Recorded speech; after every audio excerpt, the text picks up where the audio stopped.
जय Shri Ram. Welcome to English learning classes.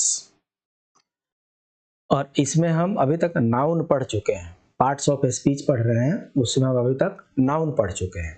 अब इसके बाद प्रोनाउन जानते हैं। देखिए, ऐसा है, व्याकरण एक विधा है और इसको सिस्टेमेटिक तरीके से ही सीखा जा सकता है। अगर सिस्टेमेटिक तरीके से सीखेंगे तो एक तो सीखने में भी आसानी होगी और दूसरे लंबे समय तक दिमाग में रिटेन करने में आसानी होगी। अगर उछल कूद करके यहां से वहां, वहां से वहां अगर हम कुछ सीख भी गए, एक तो वो सिस्टेमेटिक नहीं है, दूसरा वो इनकम्प्लीट है और तीसरा उसका रिटेंशन पीरियड 1 से 2 दिन तक है। और अगर अच्छी तरीके से ग्रामर सीखेंगे तो वो स्मरण शक्ति में, स्मरण जो यहाँ पर हार्ड डिस्क है, यहाँ पर प्रिंट हो जाएगा and it will be in your mind for longer duration, quite longer duration, 20 year, 30 year, 40 year. You will not forget. So that is why I am going one by one gradually. So after completing noun, we are shifting to pronoun. So first we will try to understand what is pronoun.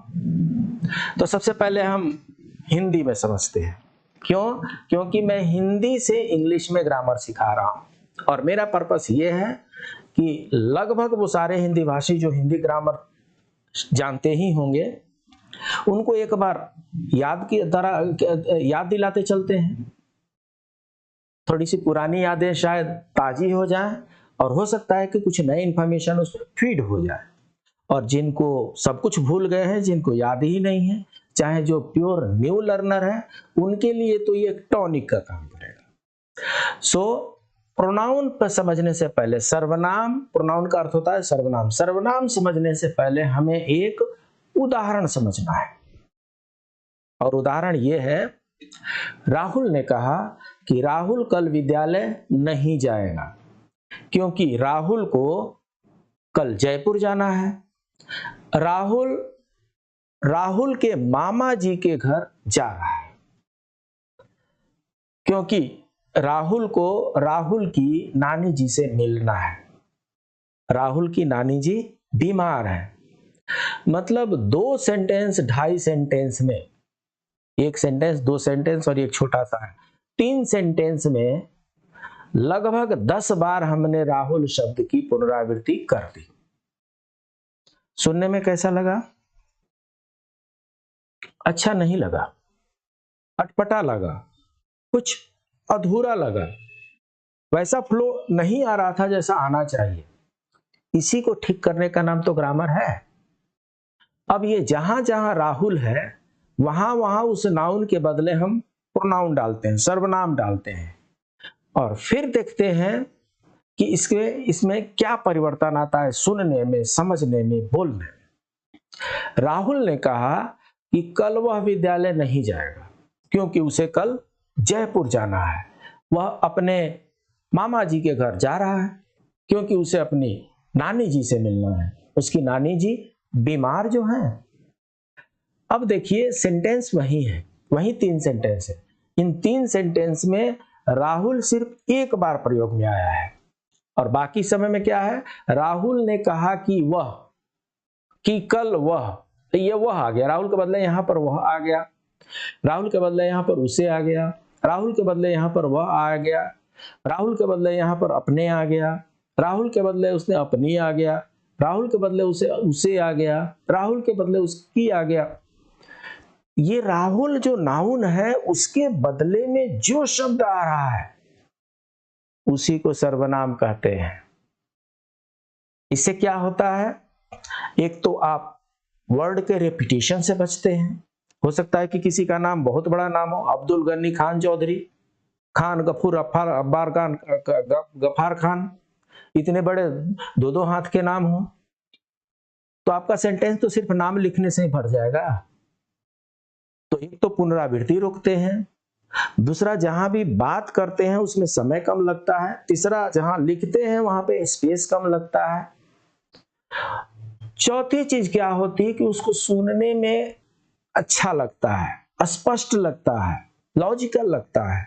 और इसीलिए जहां जहां शब्दों का repetition होता है, जहां जहां नाउन का रिपीटिशन होता है, वहां वहां उस रिपीटिशन को बचाने के लिए हम नाउन के बदले प्रोनाउन लगाते हैं। ठीक है, अब ये एग्जाम्पल हुआ, और एग्जाम्पल के बाद अब हम चल रहे हैं डेफिनेशन में। कह रहे हैं कि जो शब्द संज्ञा के स्थान पर प्रयुक्त होते हैं उन्हें सर्वनाम कहते हैं। स्पष्ट है, सर्वनाम संज्ञा हम सीख चुके हैं। संज्ञा क्या है? किसी का नाम, स्थान का नाम, आइडिया का नाम, भाव का नाम, शहर का नाम, जानवर का नाम, जिस किसी का भी नाम है वो सारे नाम नाउन में आते हैं। वो नाम पर्सनल नाउन, व्यक्तिगत संज्ञा भी हो सकता है, कॉमन नाउन भी हो सकता है, जातिवाचक संज्ञा भी हो सकता है, द्रव्यवाचक संज्ञा भी हो सकता है, समूहवाचक संज्ञा भी हो सकता है, भाववाचक संज्ञा भी हो सकता है। संज्ञा का भेद हमने पहले पढ़ चुके हैं। किसी ने ग्रुप में डाला है कि संज्ञा का कितने भेद होता है, तो वैसे तो उसमें मैंने क्लियर कर दिया है। पुराने ग्रामर के अनुसार संज्ञा के 5 भेद होते थे। संज्ञा के 5 भेद: व्यक्तिवाचक, जातिवाचक, भाववाचक, समूहवाचक, द्रव्यवाचक। लेकिन आधुनिक ग्रामर के अनुसार संज्ञा के सिर्फ 3 ही भेद बताए गए हैं। तो अगर कोई पूछता है कि पुराने ग्रामर के अनुसार कितने हैं, तो 5 है। आधुनिक ग्रामर के अनुसार कितने हैं? 3 है। हम उसको रिपीट नहीं करना चाहते, उसके लिए संज्ञा वाला आप वीडियो देख सकते हैं। तो इसमें क्या हो रहा है, सर्वनाम 2 शब्दों से मिलकर के बना है। सर्व धन आन, नाम, नाम, सर्व धन नाम। नाम तो आपको पता है, नाम मीन्स नेम, और सर्व मीन्स सबका। जो सबका नाम हो उसी को सर्वनाम कहते हैं। राम किसी पार्टिकुलर व्यक्ति का नाम है, श्याम किसी पार्टिकुलर व्यक्ति का नाम है, मोहन किसी पार्टिकुलर व्यक्ति का नाम है, प्रिया किसी पार्टिकुलर लड़की का नाम है। लेकिन वह जो है वो राम के लिए भी आ सकता है, श्याम के लिए भी आ सकता है, मोहन के लिए भी आता है, सोहन के लिए भी आ सकता है, वो राधा के लिए भी आ सकता है, राधा ऋतु के लिए भी आ सकता है, वो प्रिया के लिए भी आ सकता है। सबका नाम हुआ ना वह। तो इसलिए जो सर्वनाम है वो सब क्या नाम है। मोटा मोटी आप ये समझ लीजिए कि सर्वनाम उस शब्द को कहते हैं जिसको सबके नाम के बदले में प्रयोग नहीं किया जा सकता है। अभी मैं बोल रहा हूं, मैं पंडित जी बोल रहा हूं, मैं दुबे जी बोल रहा हूं, जो भी नाम हो, तो ये मेरा नाम हो सकता है। लेकिन जब अपने लिए मैं शब्द का प्रयोग कर रहा हूं, इस समय मैं बोल रहा हूं ना, तो मैं शब्द का प्रयोग कर रहा हूं, ये प्रोनाउन मेरे लिए हो गया। अगर आप बोल रहे हैं तो आप अपने लिए मैं शब्द का प्रयोग करेंगे। अगर आप सुन रहे हैं तो आप शब्द का प्रयोग आपके लिए हो रहा है। आपका नाम मोहन, सोहन, राहुल जो भी हो सकता है। अगर मैं सुन रहा हूं तो मेरे बदले में, मेरे जगह पे आपका प्रयोग होगा, और जिसके बारे में बात कर रहे हैं उसके बदले में वह हो जाएगा। तो यही चीज यहां पर बता रहे हैं कि सर्वनाम जो है सबके नाम के लिए यूज होता है। एग्जाम्पल में दिए हैं कि राधा कहने से केवल राधा नाम वाली लड़की का बोध होता है। सीता, गीता, राम, श्याम सभी अपने लिए मैं का प्रयोग कर सकते हैं, तो मैं जो होगा वो सबका नाम होगा। इसी तरीके से जिससे आप बात कर रहे हैं उसके लिए आप, और जो सुन रहे हैं उनके लिए वह या वे का प्रयोग होता है, वो सबके लिए होता है। तो इस तरीके से हम कह सकते हैं कि सर्वनाम सभी संज्ञा शब्दों के स्थान पर प्रयुक्त होने वाले वे शब्द हैं। थोड़ा सा विवरणात्मक इसका डेफिनेशन, इससे पहले हम डेफिनेशन यही देखे थे कि जो शब्द संज्ञा के बदले में आता है उसे सर्वनाम कहते हैं। अब थोड़ा सा व्याख्यात्मक डेफिनेशन देख लीजिए। सर्वनाम सभी संज्ञा शब्दों के स्थान पर प्रयुक्त होने वाले वे शब्द हैं जो भाषा को संक्षिप्त और रचना की दृष्टि से सुंदर बनाने में सहायक होते हैं। तो इसलिए सर्वनाम का अध्ययन अत्यंत आवश्यक है। हिंदी में सर्वनाम के 6 भेद बताए गए हैं। हिंदी में सर्वनाम के अलग भेद होंगे, संस्कृत में सर्वनाम के अलग भेद होंगे, इंग्लिश में सर्वनाम के अलग भेद होंगे, लेकिन हम समझेंगे हिंदी के द्वारा ही, इसलिए हम हिंदी के सर्वनाम की भेदों की व्याख्या यहाँ पर कर रहे हैं। पहला है पुरुषवाचक सर्वनाम। पुरुष पता है ना, व्याकरण में पुरुष में मर्द और औरत नहीं आता। पुरुष मतलब जितने भी व्यक्तिवाचक संज्ञा है, चाहे वो राम हो और चाहे सीता हो। तो इस तरीके से पुरुषवाचक सर्वनाम वो सर्वनाम है जो व्यक्तियों के नाम के बदले प्रयुक्त होता है। जैसे मैं, मेरे बदले प्रयुक्त हो रहा है, आप, आपके बदले में प्रयुक्त हो रहा है, वे, उनके बदले में प्रयुक्त हो रहा है। तो ये सब पुरुषवाचक सर्वनाम है। मुझे लग रहा है कोई कंफ्यूजन नहीं होना चाहिए। पुरुषवाचक सर्वनाम सिर्फ और सिर्फ व्यक्तियों के नाम के बदले में प्रयुक्त होता है। और ये पुरुषवाचक सर्वनाम गिनती के हैं, हम आगे आपको बताने वाले हैं। उसके बाद से निश्चयवाचक सर्वनाम। आपने लोगों को ये कहते हुए तो सुना ही होगा, थोड़ी सब्जी लाना, थोड़ी रोटी लाना, थोड़ा सा चावल लाना। ये थोड़ा क्या है भाई? हाँ, 5 दिन बाद आना, साल भर पहले की बात है। नहीं, साल भर पहले की नहीं बात, कुछ समय पहले की बात है। वो 5 दिन वाला भी एग्जाम्पल यहाँ पर नहीं सुन बैठेगा। तो हाँ, ये निश्चयवाचक सर्वनाम है। तो निश्चय सर्वनाम है 5 दिन बाद आना, 5 दिन पहले की घटना है, 1 महीने पहले की बात है, 100 साल पहले की बात है। तो जब भी आप एग्जैक्ट टाइमिंग का वहां पर यूज करते हैं, निश्चय है कि आप यही चीज यूज कर रहे हैं, उसमें आप 100 के बदले 100 ही होता है, 100 के बदले 99 और चाहे 101 नहीं होता, वहां पर निश्चयवाचक सर्वनाम कहा जाता है उसको। और अनिश्चयवाचक सर्वनाम वो होता है जो सेंटेंस पैटर्न तो वही है, लेकिन वहां पर निश्चित शब्दों का प्रयोग न करके अनिश्चित शब्दों का प्रयोग किया जाता है। जैसे 5 दिन निश्चय हो गया तो कुछ दिन पहले की बात है। 1 साल निश्चयवाचक हो गया, कुछ समय पहले की बात है। सालों पर अगर कोई बोले कि 100 साल पहले की बात है, ये निश्चय हो गया। वर्षों पहले की बात है, ये अनिश्चयवाचक हो गया। ठीक है, तो जब भी हम ये कहेंगे कि 1 किलो आलू चाहिए, ये निश्चयवाचक सर्वनाम हो गया।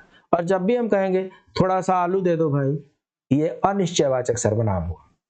एडमिनिस्ट्रेटिव लैंग्वेज में अनिश्चयवाचक शब्दों से बचना चाहिए। जितने लोग इंटरव्यू अटेंड करने जाते हैं उनको अनिश्चयवाचक सर्वनामों से बचना चाहिए। जैसे ही आप बताते हैं अनिश्चयवाचक सर्वनाम, इसका मतलब कि आप उस चीज के बारे में पूरी अच्छी तरीके से नहीं जानते हैं। यही कोई लगभग 2-4 साल पहले की बात है, यह अनिश्चय हो गया। कुछ समय पहले की बात है, ये सब अनिश्चय हो गया। बोलिए ना साहब, 11 बजे की बात है, 10 बजे की बात है, 30 दिन पहले की बात है, ये 10 साल पहले की बात है, ये निश्चयवाचक हो गया। और जैसे ही हम कहेंगे कुछ समय पहले की बात है, कुछ देर बाद आना, थोड़ा सा खाना लाना, थोड़ा सा क्या बोलिए, 4 रोटी लाना, है ना। तो जैसे आप बोलेंगे कि 4 रोटी लाना, निश्चयवाचक सर्वनाम हो गया। और जैसे बोलेंगे कि अनिश्चय मतलब कुछ रोटियां लेकर के आना, ये कुछ क्या है, श्योर नहीं है, 1 चाहिए कि 2 चाहिए कि 3 चाहिए कि 4 चाहिए। सो लाने वाले के मन पे डिपेंड करता है, उठा करके 10-20 लेकर के चले आए। तो ये अनिश्चयवाचक सर्वनाम हो गया। संबंधवाचक सर्वनाम, तो ये सारे सर्वनाम जो संबंधों को बताते हैं संबंधवाचक सर्वनाम कहते हैं। इसमें जो पुरुषवाचक सर्वनाम है उसी को कन्वर्ट करके बनाया जाता है। वैसे आई है, आई को जब हम संबंधवाचक बनाएंगे तो माई कर लेंगे। This is my book, this is my mobile, this is his mobile, that is their books. So ऐसे करके हम क्या करते हैं, उस सामान से उसका संबंध स्थापित करते हैं। ये एक पोसेसिव केस में भी आता है। इंग्लिश में इसके कुछ और भी तरीके हैं। प्रश्नवाचक सर्वनाम, सीधी सी बात है, क्या, क्यों, कैसे, कहां, कब, ये जितने भी प्रश्न पूछने वाले शब्द हैं इनको प्रश्नवाचक सर्वनाम कहते हैं। निजवाचक सर्वनाम, निजवाचक सर्वनाम थोड़ा सा इनसे हट करके है, और जब मैं इंग्लिश बताऊंगा उस समय में इसकी भी चर्चा, इंग्लिश में जब हम सर्वनाम के भेद बताएंगे तो उस समय इसकी चर्चा करेंगे। तो अभी हम देख लेते हैं प्रोनाउन की परिभाषा इंग्लिश में क्या है। अभी तक हम हिंदी में जा सीख रहे थे। तो यहाँ पर एक छोटा सा स्लाइड आप देखेंगे, a pronoun is a word which is used in place of noun. Hindi वाले का ट्रांसलेशन तो है, हिंदी में लिखा है सर्वनाम वह शब्द है जो संज्ञा के बदले में प्रयोग किया जाता है। तो इसी तरीके से यहां पर लिखा है कि pronoun is a word which is used in place of noun. Noun के बदले में जिस शब्द का प्रयोग किया जाता है उसे प्रोनाउन कहते हैं। ठीक है जी। एग्जाम्पल यहां पर यह, वे, मैं, आप, हम सब, ये सब लिखा हुआ है। तो संज्ञा के विकल्प को ही सर्वनाम कहते हैं। दूसरे शब्दों में जो शब्द किसी संज्ञा की पुनरावृत्ति को रोकता है उसे सर्वनाम कहते हैं। और जैसे ही आप नाउन के बार बार प्रयोग करेंगे, आप पुनरावृत्ति करें, एक ही शब्द का बार बार प्रयोग करेंगे, पुनरावृत्ति करेंगे, तो उससे क्या हो जाता है, वाक्य की सुंदरता समाप्त हो जाती है, चली जाती है, वाक्य भद्दा लगने लगता है। और यही कारण है कि नाउन के बदले व्याकरण में प्रोनाउन को प्रोत्साहित किया जाता है।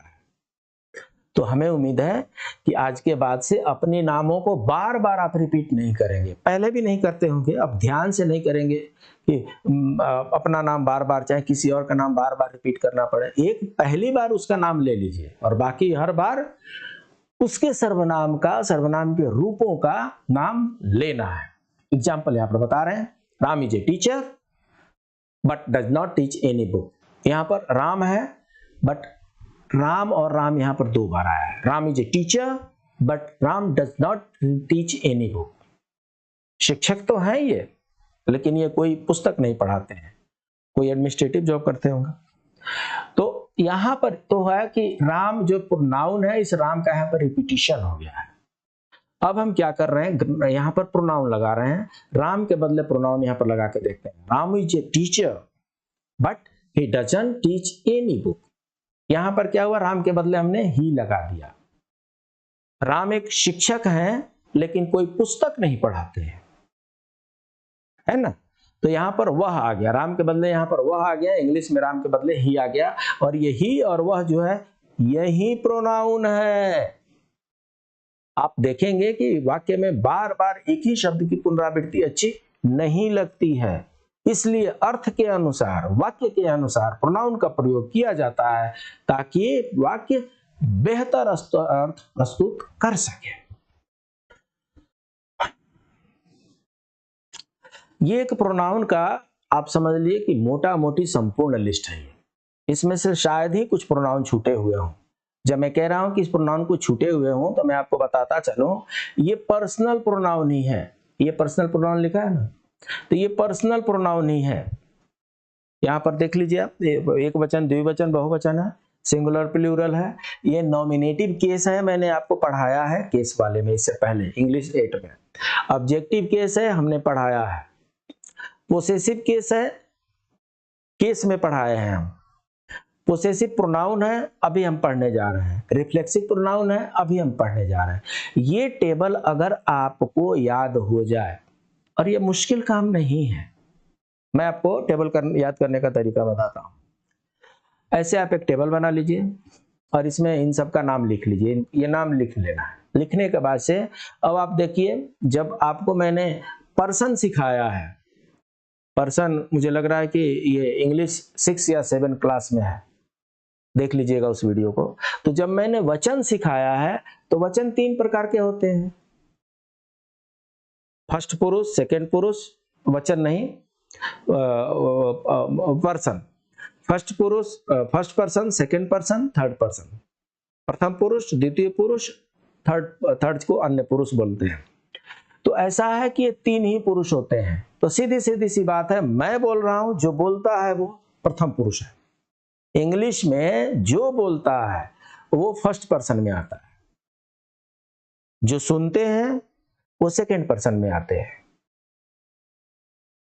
और जिनके बारे में कहा जाता है वो थर्ड पर्सन में आते हैं। जब मैं कहता हूं कि इंग्लिश में, तो क्या आपको ऐसा लगता है कि दूसरी भाषाओं में ये पर्सन ही चेंज हो जाते होंगे? जी हाँ, चेंज हो जाते हैं। संस्कृत एक देव भाषा है, और देव भाषा में हम अपना वैल्यू कम देते हैं और दूसरे का वैल्यू ज्यादा देते हैं। और इसको हम कहने का मतलब ये हुआ कि हम दूसरों का सम्मान ज्यादा देते हैं, इसीलिए तो संस्कृत को देव भाषा कहा जाता है। तो संस्कृत में फर्स्ट पर्सन जो होता है वो वह होता है, सेकंड पर्सन सेम, और थर्ड पर्सन मैं हूं। मैं अपने आप को सबसे आगे कैसे कर सकता हूं? तो इसलिए संस्कृत में ये फर्स्ट का थर्ड और थर्ड का फर्स्ट होता है, सेकंड एज इट इज रहता है। अभी हम इंग्लिश और हिंदी सीख रहे हैं, तो जितने लोगों को इंग्लिश सीखने की लालसा है और जो भी हिंदी जानते हो ये टेबल याद कर लें। फर्स्ट पर्सन में सिंगुलर में आई होता है और प्लूरल में वी होता है। फर्स्ट पर्सन खत्म, इतना ही है। फर्स्ट पर्सन में आई और वी, दो, फिनिश। सेकंड पर्सन में सिर्फ यू होता है, यू सिंगुलर भी है और यू प्लूरल भी है, तीन हो गए। थर्ड पर्सन में जब आप जाएंगे तो ही पुरुष के लिए और शी स्त्री के लिए, और इट जो होता है इनएनिमेट के लिए। इतना हो गया 5। और उसके बाद से प्लूरल में दे होता है, फिनिश। जी हाँ, पुरुष में इतने ही होते हैं। फर्स्ट पर्सन में आई और उसका प्लूरल वी, सेकंड पर्सन में सिंगुलर और प्लूरल दोनों में यू, और थर्ड पर्सन में ही के अगर पुरुष के लिए, नहीं तो ओब्लिक शी स्त्री के लिए, और उसके बाद से इट होता है इनएनिमेट के लिए, निर्जीव के लिए, और उनका प्लूरल दे होता है, फिनिश। इतना ही होता है टेबल जो है प्रोनाउन का। अब इनके जो डेरिवेटिव है वो डेरिवेटिव ये है कि जब ऑब्जेक्टिव केस बनाएंगे तो आई का मी हो जाएगा, वी का अस हो जाएगा, ही का हिम हो जाएगा। जब पोसेसिव केस बनाएंगे तो लगभग ये सेम रहते हैं, थोड़ा सा बदलता है। क्या होगा? आई का माई हो जाएगा, माई। इससे पहले मी था, मुझे। मी में देखिए इसमें हिंदी का अर्थ भी हमने दे दिया है सो दैट आपको समझने में आसानी हो। तो सब्जेक्टिव केस में मतलब सब्जेक्ट, ऑब्जेक्टिव केस मतलब ऑब्जेक्ट, पोसेसिव केस मतलब रिलेशन, संबंध। तो इसमें आई हो गया, मी हो गया, माई हो गया, वी हो गया, अस हो गया, आर हो गया, you you your, you you your, he him his. ये एक टेबल है जी। और ऐसी बात है, इसको तो याद भी नहीं करना है। जो भी ऑब्जेक्टिव में है, ऑब्जेक्टिव नहीं तो पोसेसिव, ऑब्जेक्टिव नहीं छोड़ दीजिए, पोसेसिव में जो कुछ भी है, पोसेसिव ऑब्जेक्टिव मिक्स करके है एक्चुअली, तो पोसेसिव ऑब्जेक्टिव में मिक्स करके उसमें सेल्फ कर दीजिए। ये माई से my plus self, my self, our plus self, our self, your plus self, your self, her plus self, her self, its plus self, its self. तो इस तरीके से इसमें सिर्फ दे लगाकर, सॉरी दे का क्या होता है? देयर। तो देयर में दे का क्या होगा? देम सेल्फ हो जाएगा। तो इसमें सिर्फ सेल्फ सेल्फ लगाइए, ये रिफ्लेक्सिव बन जाएगा। इसकी प्रैक्टिस आप करते रहिए। ये मैंने आपको एडवांस में इसलिए बताया है क्योंकि इसके बाद हम प्रोनाउन का टाइप्स, प्रोनाउन के कितने भेद होते हैं उनको हम समझेंगे। और मुझे लगता है कि अगर ये आपको कंठस्थ हो जाता है तो आगे आने वाला जो लेसन है वो बड़ी सुगमता से समझ में आएगा। अगर ये आप कंठस्थ कर लेते हैं, इसको क्या कीजिए, 2 बार देख करके लिखिए। तीसरी बार बिना देखे 1-2 गलती होगी, चौथी 5वीं बार गलती नहीं होगी। लिख करके प्रैक्टिस कीजिए याद करने का, खूब बढ़िया से याद हो जाएगा। ये कोई मुश्किल काम नहीं है, इसकी प्रैक्टिस करते रहिए। अब हम इसके बाद मिलते हैं अगले क्लास में, तब तक के लिए जय श्री राम।